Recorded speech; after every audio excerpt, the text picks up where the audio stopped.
नमस्ते क्लास, मेरा नाम है राजीव कुमार। नमस्ते क्लास डिजिटल इंस्टीट्यूट चैनल पर आप सभी स्टूडेंट्स का फिर से बहुत बहुत स्वागत है। आज हम सीखेंगे एक्सेल में कंट्रोल बटन के साथ चलने वाली शॉर्टकट की।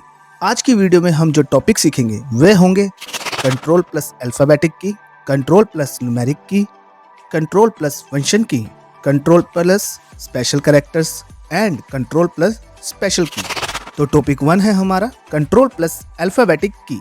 जब हम कंट्रोल के साथ अल्फाबेटिक की प्रेस करते हैं तो कौन कौन सी कमांड्स एक्टिवेट होती है। सबसे पहले है कंट्रोल प्लस ए शॉर्टकट की। कंट्रोल प्लस ए होता है सेलेक्ट ऑल। जब हमें पूरी शीट को सिलेक्ट करना होता है तब हम कीबोर्ड से कंट्रोल प्लस ए प्रेस करते हैं और हमारी पूरी शीट सेलेक्ट हो जाती है। माउस से सिलेक्ट ऑल करने के लिए इस ऑप्शन पर क्लिक करें, हमारी पूरी शीट सेलेक्ट हो जाएगी। फिर है कंट्रोल प्लस बी शॉर्टकट की। जब हमें किसी वैल्यू को गहरा काला करना होता है तब हम बोल्ड कमांड का यूज करते हैं। जैसे मुझे इस सेल की वैल्यू को डार्क करना है तो हम यहाँ कंट्रोल प्लस बी प्रेस करेंगे और हमारी वैल्यू डार्क हो जाएगी। माउस से बोल्ड के लिए फॉन्ट ग्रुप में दिए इस बोल्ड कमांड पर क्लिक करेंगे। फिर है कंट्रोल प्लस सी शॉर्टकट की। शीट में रखे डाटा को कॉपी करने के लिए कॉपी कमांड का यूज करते हैं। जैसे हम इस सेल की वैल्यू को कॉपी करना चाहते हैं तो हम कंट्रोल प्लस सी करेंगे। कंट्रोल प्लस सी करके आप देखें इस सेल में एक एनिमेशन होता दिखेगा। इसका मतलब यह है कि हमारी कमांड एक्टिवेट हो चुकी है। माउस से कॉपी के लिए क्लिपबोर्ड ग्रुप में दिए कॉपी कमांड पर क्लिक करेंगे।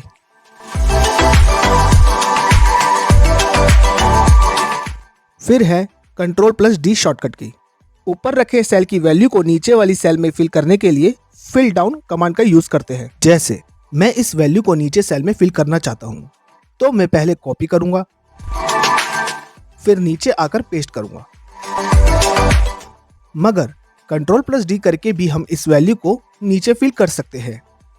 बस हमें इसके नीचे वाले सेल पर कर्सर लाना है और कंट्रोल प्लस डी प्रेस कर देना है, हमारी वैल्यू नीचे फिल हो जाएगी। माउस से डाउन फिल करने के लिए एडिटिंग ग्रुप में दिए फिल कमांड पर क्लिक करेंगे और डाउन एरो पर क्लिक कर देंगे। फिर है कंट्रोल प्लस ई शॉर्टकट की। फुल नेम से हमें फर्स्ट नेम, मिडिल नेम और लास्ट नेम को अलग अलग सेल में टाइप करना हो या फर्स्ट मिडिल लास्ट नेम से हमें फुल नेम बनाना हो तो हम फ्लैश फिल की मदद से ये काम चुटकी में कर सकते हैं। जैसे हमें यहाँ फुल नेम दिया है और हमें फर्स्ट मिडिल और लास्ट नेम को अलग अलग सेल में टाइप करना है तो हम फ्लैश फिल कमांड की मदद से यह काम चुटकी में कर सकते हैं। बस हमें फर्स्ट मिडिल और लास्ट में एक एग्जाम्पल सेट करना है और फिर फर्स्ट नेम की रेंज को सिलेक्ट करना है और कंट्रोल प्लस ई प्रेस कर देना है। हमारे सभी सेल में सबका फर्स्ट नेम फिल हो जाएगा। ऐसे ही मिडिल और लास्ट नेम की रेंज को सिलेक्ट करें और कंट्रोल प्लस ई प्रेस कर देंगे, हमारे सभी सिलेक्टेड सेल में डाटा फिल हो जाएगा। माउस से फ्लैश फिल के लिए फिल कमांड पर क्लिक करें और फ्लैश फिल पर क्लिक कर दें। फिर है कंट्रोल प्लस एफ शॉर्टकट की। शीट में कुछ फाइंड करने के लिए फाइंड कमांड यूज करते हैं। जैसे मुझे शीट में कुछ फाइंड करना है तो हम कंट्रोल प्लस एफ प्रेस करेंगे और यहाँ वो वर्ड टाइप करेंगे जो हमें फाइंड करना है। फिर यहाँ दिए नेक्स्ट पर क्लिक कर देना है। माउस से फाइंड करने के लिए फाइंड एंड सेलेक्ट कमांड पर क्लिक करेंगे और फाइंड कमांड को सिलेक्ट कर लेंगे। फिर है कंट्रोल प्लस जी शॉर्टकट की। एक सेल से दूसरे सेल पर जंप करने के लिए हम गो टू कमांड का यूज करते हैं। जैसे मेरा कर्सर अभी यहाँ पर रखा है और मैं जैसे ही कंट्रोल जी करता हूँ आप देखें एक डायलॉग बॉक्स ओपन होगा। इसमें सेल रेफरेंस में सेल एड्रेस टाइप करें और ओके प्रेस कर दें। माउस से गो टू कमांड यूज करने के लिए फाइंड एंड रिप्लेस कमांड पर क्लिक करें और गो टू ऑप्शन पर क्लिक कर दें। फिर है कंट्रोल प्लस एच शॉर्टकट की। किसी सेल की वैल्यू को अगर हमें बदलना है तो हम रिप्लेस कमांड का यूज करते हैं। जैसे मुझे यहाँ दी वैल्यू को बदलना है तो पहले हम कंट्रोल प्लस के करेंगे और देखें एक रिप्लेस का डायलॉग बॉक्स ओपन हो जाएगा। यहाँ फाइंड में आप वो वैल्यू टाइप करें जिसको आपने बदलना है और यहाँ रिप्लेस में वो वैल्यू टाइप करेंगे जो हमें चाहिए और फिर रिप्लेस पर क्लिक कर देंगे। माउस से रिप्लेस करने के लिए फाइंड एंड सेलेक्ट पर क्लिक करें और रिप्लेस कमांड पर क्लिक कर दें।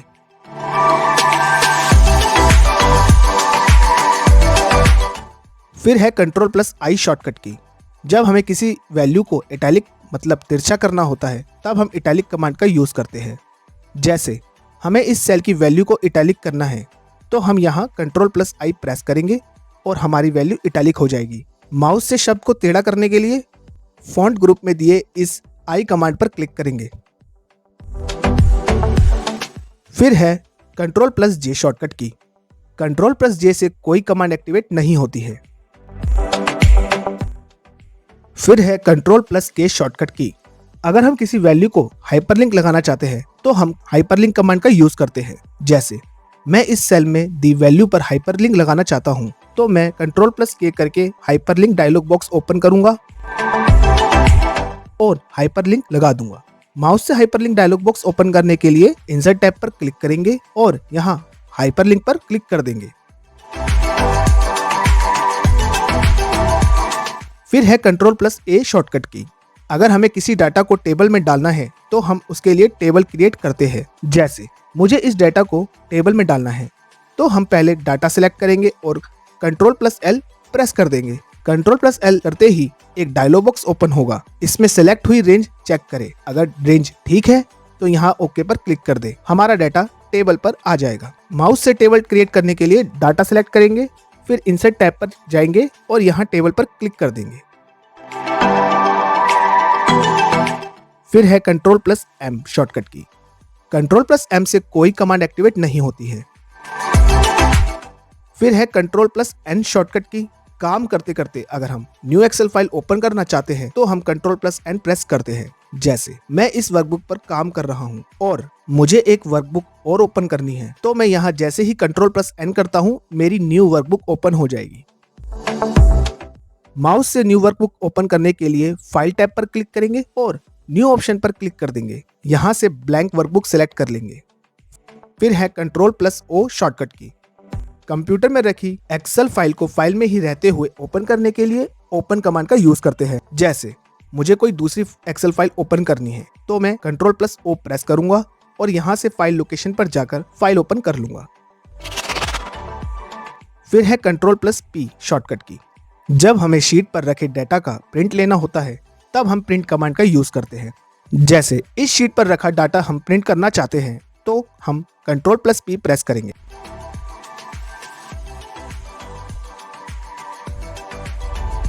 माउस से प्रिंट लेने के लिए फाइल टैब पर क्लिक करेंगे और यहां दिए प्रिंट ऑप्शन पर क्लिक कर देंगे। फिर है Ctrl+Q शॉर्टकट की। Ctrl+Q से कोई कमांड एक्टिवेट नहीं होती है। फिर है Ctrl+R शॉर्टकट की।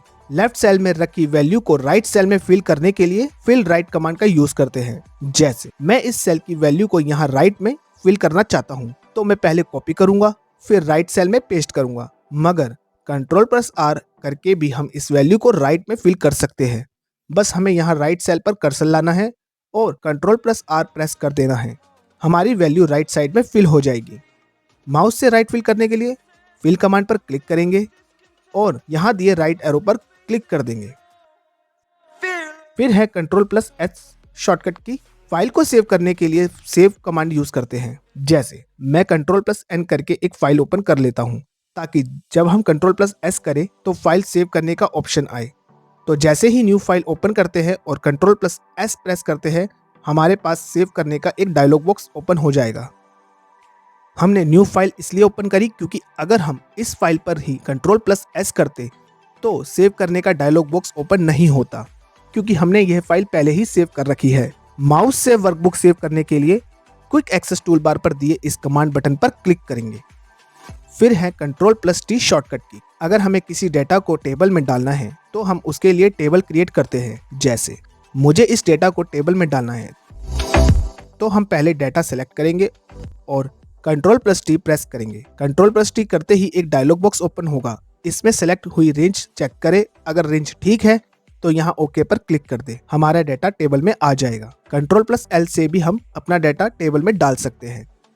माउस से टेबल क्रिएट करने के लिए डाटा सेलेक्ट करेंगे, फिर इंसर्ट टैब पर जाएंगे और यहाँ टेबल पर क्लिक कर देंगे।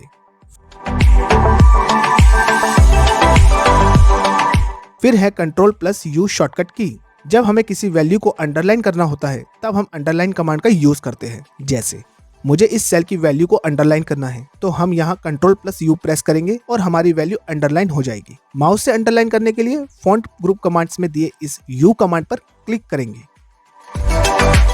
फिर है Ctrl+V शॉर्टकट की। कट या कॉपी करी वैल्यू को पेस्ट करने के लिए पेस्ट कमांड का यूज होता है। जैसे हमने कुछ डाटा कॉपी कर लिया और हम पेस्ट करना चाहते हैं, तो हम Ctrl+V प्रेस करेंगे। माउस से पेस्ट करने के लिए क्लिपबोर्ड ग्रुप में दिए पेस्ट कमांड पर क्लिक करेंगे। फिर है Ctrl+W शॉर्टकट की। एक्सेल फाइल को क्लोज करने के लिए Ctrl+W प्रेस करते हैं। अभी मैं Ctrl+W नहीं करूंगा क्योंकि मुझे अभी इस फाइल पर काम करना है।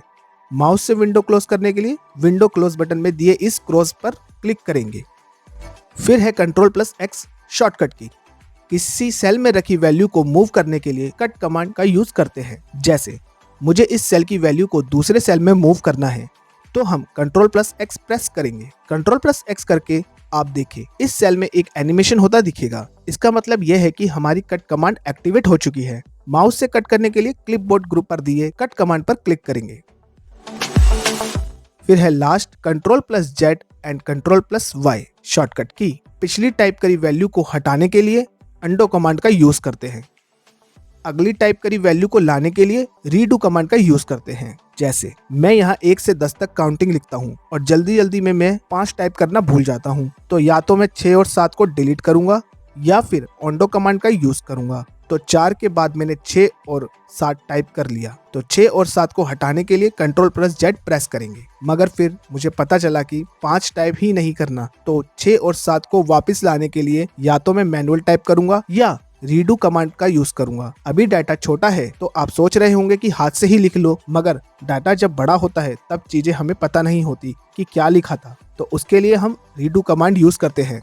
तो यहाँ मुझे मालूम पड़ गया कि 5 हमने टाइप नहीं करना और अब आगे की वैल्यू वापस आ जाए उसके लिए हम Ctrl+Y प्रेस करेंगे। हमारा 6 और 7 वापस से टाइप हो जाएगा। माउस से रीडू करने के लिए क्विक एक्सेस टूल बार पर दिए इस ऑप्शन पर क्लिक करेंगे और माउस से अंडो करने के लिए क्विक एक्सेस टूल बार पर दिए इस ऑप्शन पर क्लिक करेंगे।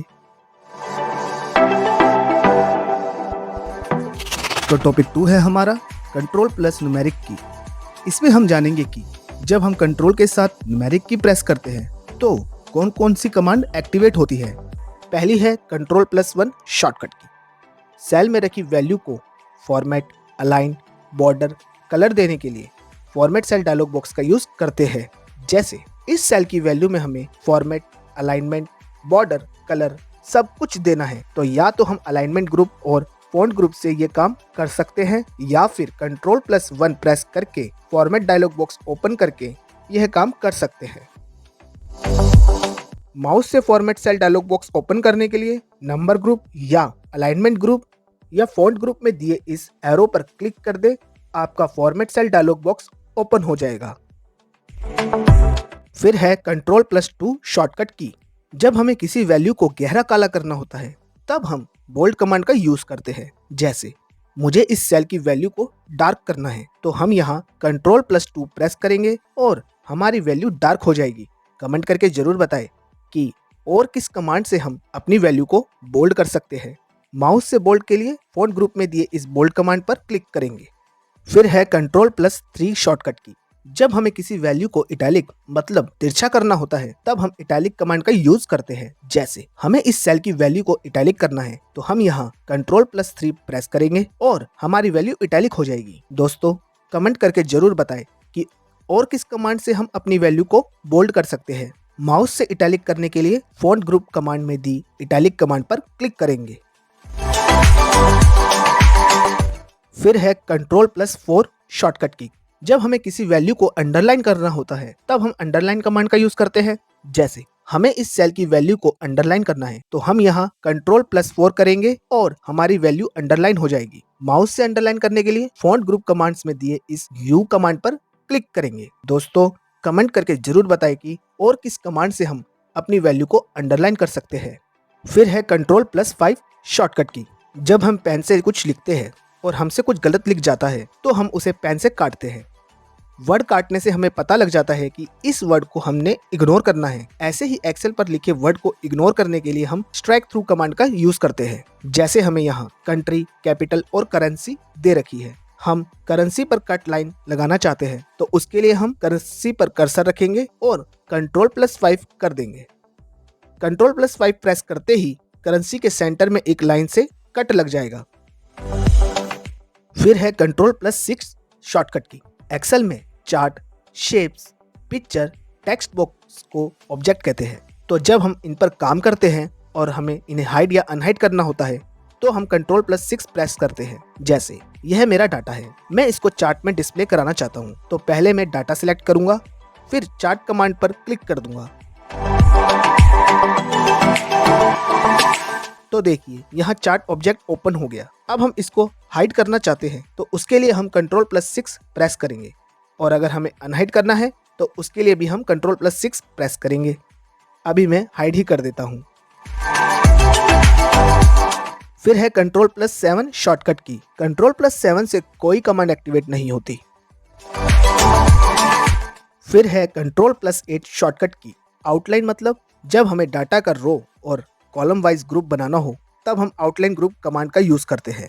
ग्रुप बनाते कैसे हैं वो हम कभी और वीडियो में सीखेंगे। अभी हम जानेंगे हाइड और अनहाइड ऑब्जेक्ट क्या है। तो पहले मैं रो वाइज डाटा सिलेक्ट कर लेता हूँ और ग्रुप कमांड पर क्लिक कर देता हूँ। यहाँ देखें रो हेडर के पीछे सिलेक्टेड सेल का ग्रुप बन गया। अब अगर हमें इस ग्रुप का आउटलाइन हाइड करना है तो हम Ctrl+8 प्रेस करेंगे और अनहाइड के लिए Ctrl+8 प्रेस ही करेंगे। अभी मैं इसको हाइड ही रहने देता हूँ। फिर है Ctrl+9 शॉर्टकट की। किसी रो को छुपाने के लिए हम रो हाइड कमांड का यूज करते हैं। रो डिलीट की जगह हाइड इसलिए करते हैं क्योंकि अगर हमने रो डिलीट करी तो इस रो के डिलीट होते ही कई फॉर्मूला लिंक बिगड़ जाते हैं, तो इसलिए रो को हाइड करना पड़ता है। तो रो को हाइड करने के लिए हम उस रो पर जाएंगे जिसे हमने हाइड करना है, फिर Ctrl+9 प्रेस कर देना है। माउस से रो हाइड करने के लिए फॉर्मेट कमांड पर क्लिक करें, हाइड एंड अनहाइड सेलेक्ट करेंगे और हाइड रोज पर क्लिक कर देंगे और आप यहां से भी रो सिलेक्ट करके राइट क्लिक करके हाइड रो पर माउस से क्लिक कर सकते हैं।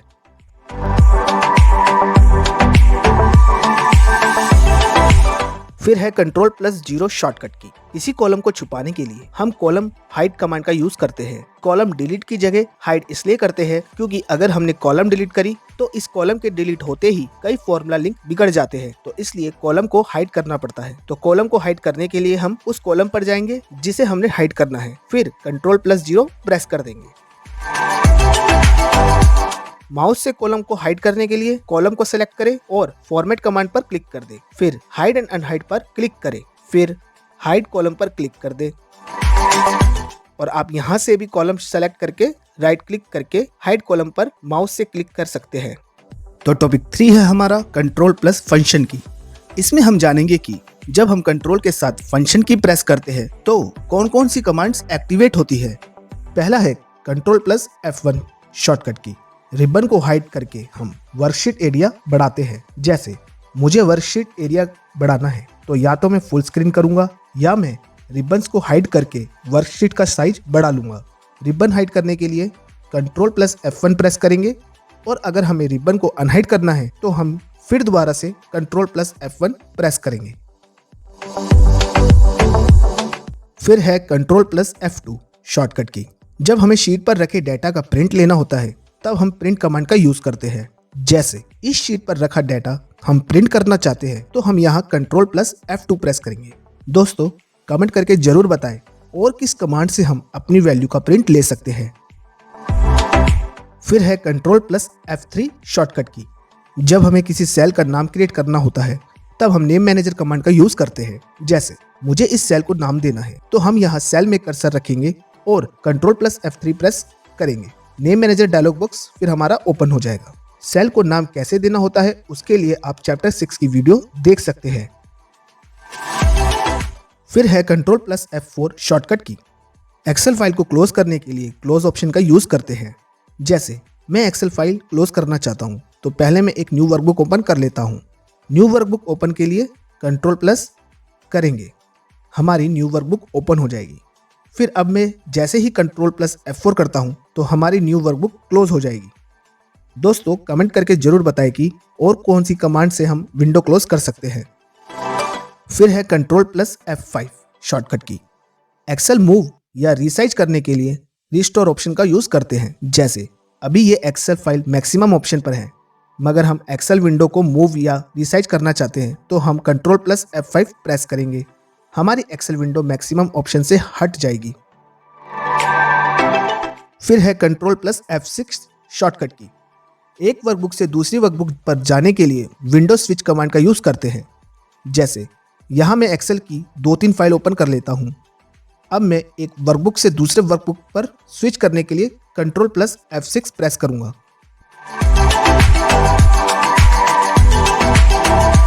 फिर है कंट्रोल प्लस F7 शॉर्टकट की।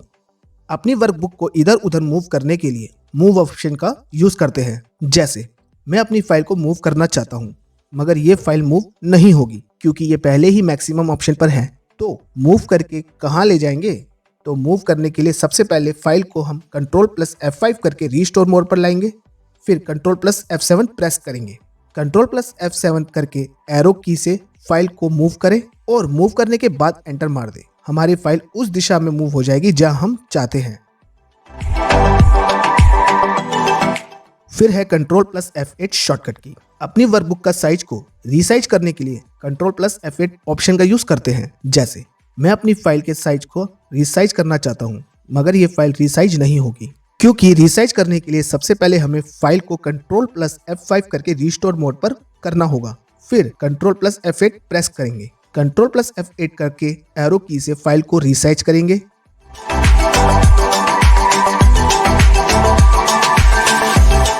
और रीसाइज के बाद एंटर मार देंगे। हमारी फाइल का साइज बदल जाएगा। फिर है कंट्रोल प्लस F9 शॉर्टकट की। वर्कबुक को डाउन करने के लिए मिनिमाइज ऑप्शन का यूज करते हैं। जैसे यहाँ मैं अपनी फाइल को मिनिमाइज करना चाहता हूँ तो मैं कंट्रोल प्लस F9 करूंगा और वर्कबुक हमारी मिनिमाइज हो जाएगी। फिर है कंट्रोल प्लस F10 शॉर्टकट की। वर्कबुक को बड़ा करने के लिए हमें फाइल को मैक्सिमाइज करना होता है। जैसे हमें अपनी वर्कबुक को बड़ा करना है तो हमें पहले विंडो को रिस्टोर मोड पर करना होगा। तो कंट्रोल प्लस करके हम पहले वर्कबुक को रिस्टोर मोड पर कर लेते हैं। फाइल को रिस्टोर करके अब हम कंट्रोल प्लस F10 प्रेस करेंगे। हमारी वर्कबुक किसी भी साइज में हो, कंट्रोल प्लस F10 करके उसका साइज मैक्सिमाइज हो जाएगा। फिर है कंट्रोल प्लस F11 शॉर्टकट की। मैक्रो पर काम करने के लिए हम मैक्रो शीट इंसर्ट करते हैं। जैसे मैं मैक्रो शीट इंसर्ट करना चाहता हूँ तो उसके लिए मैं कंट्रोल प्लस F11 प्रेस करूंगा। फिर है कंट्रोल प्लस F12 शॉर्टकट की। कंप्यूटर में रखी फाइल को अगर हम ओपन करना चाहते हैं तो हम कंट्रोल प्लस F11 प्रेस करेंगे। तो टॉपिक 4 है हमारा कंट्रोल प्लस स्पेशल कैरेक्टर की। इसमें हम जानेंगे कि जब हम कंट्रोल के साथ स्पेशल कैरेक्टर्स प्रेस करते हैं तो कौन कौन सी कमांड्स एक्टिवेट होती है। सबसे पहले है कंट्रोल प्लस बैकवर्ड शॉर्टकट की। सेल में कहां कहां फॉर्मूला लगा है उसे देखने के लिए control plus backward symbol press करेंगे और फॉर्मूला को वापस से हाइड करने के लिए भी हम control plus backward symbol press करेंगे। आप देख सकते हैं जैसे ही मैं कंट्रोल प्लस बैकवर्ड प्रेस कर रहा हूं, मेरे सभी सेल एक्सपेंड हो रहे हैं और जहां जहां फॉर्मूला लगा है वहां फॉर्मूला भी शो हो रहा है। अब वापस से फॉर्मूला हाइड करने के लिए हम कंट्रोल प्लस बैकवर्ड सिंबल को प्रेस करते हैं। हमारे सभी सेल नॉर्मल हो जाएंगे। फिर है कंट्रोल प्लस माइनस सिंबल की। सेल, रो, कॉलम को डिलीट करने के लिए कंट्रोल प्लस माइनस प्रेस करेंगे। जैसे अगर हमें सेल को डिलीट करना है तो हम सेल पर कर्सर रखेंगे और कंट्रोल प्लस माइनस को प्रेस कर देंगे। कंट्रोल प्लस माइनस करके एक डायलॉग बॉक्स ओपन होगा, उसमें अपना ऑप्शन सेलेक्ट करें और ओके कर दें। हमारा वो सेल डिलीट हो जाएगा। ऐसे ही रो को डिलीट करने के लिए उस रो को सेलेक्ट करें और कंट्रोल प्लस माइनस साइन को प्रेस कर दें। हमारी रो डिलीट हो जाएगी। और कॉलम डिलीट करने के लिए भी पहले उस कॉलम को सेलेक्ट करें जो हमने डिलीट करनी है, फिर कंट्रोल प्लस माइनस साइन को प्रेस कर दें। हमारी कॉलम भी डिलीट हो जाएगी। माउस से सेल, रो, कॉलम डिलीट करने के लिए डिलीट कमांड पर क्लिक करेंगे और यहाँ से ऑप्शन सेलेक्ट कर लेंगे जिसको हमने डिलीट करना है। फिर है कंट्रोल प्लस प्लस सिंबल की। सेल, रो, कॉलम को इंसर्ट करने के लिए कंट्रोल प्लस प्लस को प्रेस करेंगे। जैसे अगर हमें सेल को इंसर्ट करना है तो हम सेल पर कर्सर रखेंगे और कंट्रोल प्लस प्लस को प्रेस कर देंगे। कंट्रोल प्लस प्लस करके एक डायलॉग बॉक्स ओपन होगा, उसमें अपना ऑप्शन सेलेक्ट करें और ओके कर दें। हमारा सेल इंसर्ट हो जाएगा। ऐसे ही रो को इंसर्ट करने के लिए रो सिलेक्ट करें और कंट्रोल प्लस प्लस को प्रेस कर दें, हमारी रो इंसर्ट हो जाएगी। और कॉलम इंसर्ट करने के लिए भी पहले कॉलम को सिलेक्ट करें और फिर कंट्रोल प्लस प्लस को प्रेस कर दें, हमारी कॉलम इंसर्ट हो जाएगी। माउस से सेल, रो, कॉलम इंसर्ट करने के लिए इंसर्ट कमांड पर क्लिक करेंगे और यहाँ से वो ऑप्शन सिलेक्ट कर लेंगे जिसको हमने इंसर्ट करना है। फिर है control plus open square bracket shortcut की। फॉर्मूला में हमने कौन कौन सा सेल एड्रेस लिया है, उन सेल को हाईलाइट करने के लिए control plus open square bracket symbol को प्रेस करेंगे। जैसे हमने यहाँ एक फॉर्मूला लगाया है और हम चाहते हैं कि केवल वो सेल हाईलाइट हो जिनका यूज हमने इस फॉर्मूले में किया है। तो सेल हाईलाइट करने के लिए पहले हम फॉर्मूला पर कर्सर रखेंगे और control plus open square bracket की प्रेस करेंगे। देखिए control plus open square bracket करके हमारे वो सेल हाईलाइट हो गए जिनका यूज हमने इस फॉर्मूला में किया है। फिर है control plus close square bracket. Cell address को हमने किस किस फॉर्मूला में यूज किया है वो फॉर्मूला हाईलाइट हो, उसके लिए हम control plus close square bracket press करेंगे। जैसे हम उन फॉर्मूला को हाईलाइट करना चाहते हैं जहां जहां इस सेल की वैल्यू का यूज हुआ है, तो इसके लिए हम पहले इस सेल में कर्सर रखेंगे, फिर control plus close square bracket की प्रेस करेंगे। देखिए हमारे फॉर्मूला हाईलाइट हो गए। फिर है कंट्रोल प्लस सेमीकोलन शॉर्टकट की। करंट डेट इंसर्ट करने के लिए कंट्रोल प्लस सेमीकोलन की प्रेस करेंगे, हमारी डेट इंसर्ट हो जाएगी। फिर है last control plus apostrophe shortcut की। ऊपर दिए सेल की वैल्यू को नीचे सेल में फिल करने के लिए कंट्रोल प्लस एपोस्ट्रोफी प्रेस करते हैं। शायद आपको याद हो कंट्रोल प्लस जी करके भी हम ऊपर दिए सेल की वैल्यू को नीचे सेल में फिल कर सकते हैं, मगर ये control plus apostrophe control plus G की तरह वैल्यू फिल तो करता है मगर साथ में एडिट का भी एक ऑप्शन देता है। मतलब जब हम कंट्रोल प्लस एपोस्ट्रोफी करके सेल में वैल्यू फिल करते हैं तो हमें यहाँ सेल में एडिट करने का ऑप्शन मिल जाता है। तो यहाँ हम जैसे ही कंट्रोल प्लस एपोस्ट्रोफी करते हैं आप देख सकते हैं एडिट करने के लिए हमें कर्सर ब्लिंक करता दिखेगा। दोस्तों अगर आपको वीडियो हेल्पफुल लगी हो तो वीडियो को लाइक जरूर करें और सब्सक्राइब करके हमारे साथ जुड़े रहें। टॉपिक 5 है हमारा कंट्रोल प्लस स्पेशल की। इसमें हम जानेंगे कि जब हम कंट्रोल के साथ स्पेशल की प्रेस करते हैं तो कौन कौन सी कमांड्स एक्टिवेट होती है। सबसे पहले है कंट्रोल प्लस टैब शॉर्टकट की। एक वर्कबुक से दूसरे वर्कबुक पर जाने के लिए विंडो स्विच कमांड का यूज करते हैं। जैसे यहाँ मैं एक्सेल की 2-3 फाइल ओपन कर लेता हूँ। अब मैं एक वर्कबुक से दूसरे वर्कबुक पर स्विच करने के लिए कंट्रोल प्लस टैब प्रेस करूंगा। देखिए कंट्रोल प्लस टैब से हम केवल एक वर्कबुक से दूसरी वर्कबुक पर स्विच कर रहे हैं। माउस से विंडो स्विच करने के लिए व्यू टैब में जाए, फिर यहाँ स्विच विंडो पर क्लिक करें और जिस वर्कबुक पर आपने जाना है वहां उस वर्कबुक पर क्लिक कर दें।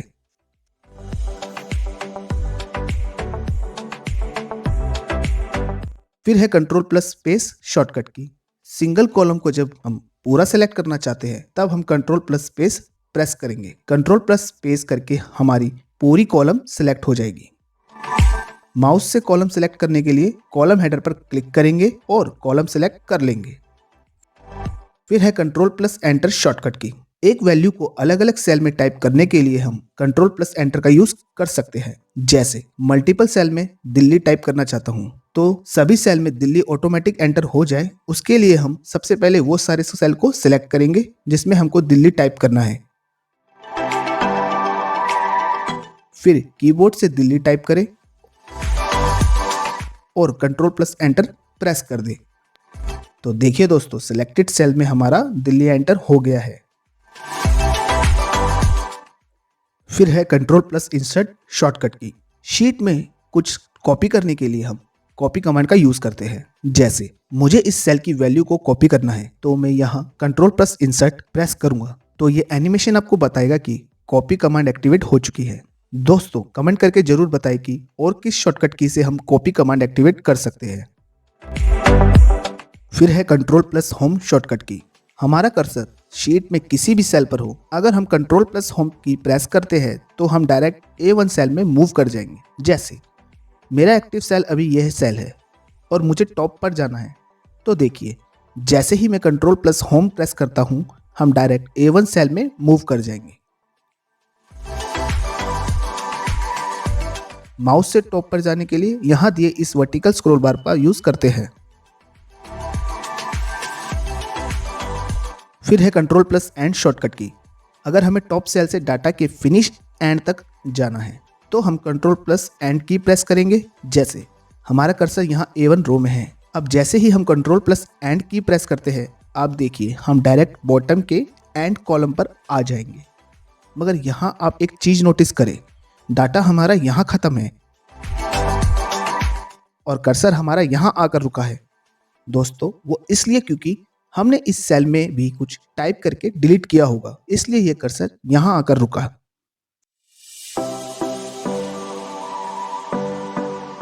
फिर है control plus page up shortcut की। करंट शीट से पिछली शीट पर जाने के लिए कंट्रोल प्लस पेज अप करेंगे। देखिए कंट्रोल प्लस पेज अप करके हम पिछली शीट पर मूव हो रहे हैं।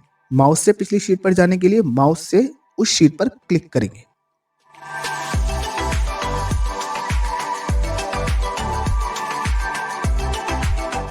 फिर है control plus page down shortcut की। करंट शीट से अगली शीट पर जाने के लिए कंट्रोल प्लस पेज डाउन करेंगे। देखिए कंट्रोल प्लस डाउन करके हम अगली शीट पर मूव हो रहे हैं। माउस से अगली शीट पर जाने के लिए माउस से उस शीट पर क्लिक करेंगे।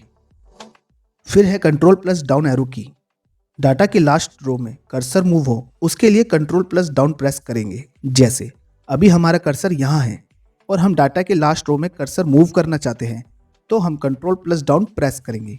मगर ये क्या, कर्सर तो डाटा के लास्ट रो तक पहुंचा ही नहीं और इसके नीचे तो और भी डाटा है। तो दोस्तों अगर इस शॉर्टकट की को दो सेल के बीच में कोई ब्लैंक सेल मिल जाता है तो यह ब्लैंक सेल से पहले वाली रो को डाटा का लास्ट रो मान लेता है। अगर हमें और नीचे जाना है तो हम तब तक कंट्रोल प्लस डाउन एरो की प्रेस करेंगे जब तक डाटा की लास्ट रो ना आ जाए। फिर है control plus up arrow shortcut की। ऐसे ही हमें बॉटम से डाटा के फर्स्ट रो पर मूव करना है तो हम control plus up arrow press करेंगे। जैसे हमें इस एक्टिव सेल से डाटा के फर्स्ट रो तक जाना है तो हम control plus up arrow press करेंगे। बस ध्यान रहे इस शॉर्टकट की को प्रेस करके अगर बीच में कोई ब्लैंक सेल मिलता है तो यह शॉर्टकट की उसे ही फर्स्ट लाइन समझ लेगी। फिर है control plus right arrow shortcut की। राइट साइड की लास्ट कॉलम पर मूव करने के लिए control plus right arrow press करेंगे। जैसे हमें इस एक्टिव सेल से डाटा के राइट साइड की लास्ट कॉलम पर जाना है तो हम control plus right arrow press करेंगे। बस ध्यान रहे इस शॉर्टकट की को प्रेस करके अगर बीच में कोई ब्लैंक सेल मिलती है तो यह शॉर्टकट की इसे ही लास्ट कॉलम समझ लेगा। फिर है control plus left arrow shortcut की। हमें लेफ्ट साइड की फर्स्ट कॉलम पर मूव करना है तो हम control plus left arrow press करेंगे। जैसे हमें इस एक्टिव सेल से डाटा के फर्स्ट कॉलम तक जाना है तो हम control plus left arrow press करेंगे। बस ध्यान रहे इस शॉर्टकट की को प्रेस करके अगर बीच में कोई ब्लैंक सेल मिल जाता है तो यह शॉर्टकट की इसे ही फर्स्ट कॉलम समझ लेगी। दोस्तों अगर आपको वीडियो हेल्पफुल लगी हो तो वीडियो को लाइक जरूर करें और सब्सक्राइब करके हमारे साथ जुड़े रहें। आपके सब्सक्राइब और लाइक करने से मुझे बहुत मोटिवेशन मिलता है। यह वीडियो आगे जरूर शेयर करें। तो मिलते हैं नेक्स्ट वीडियो में एक नए टॉपिक के साथ। नमस्ते नमस्ते क्लास।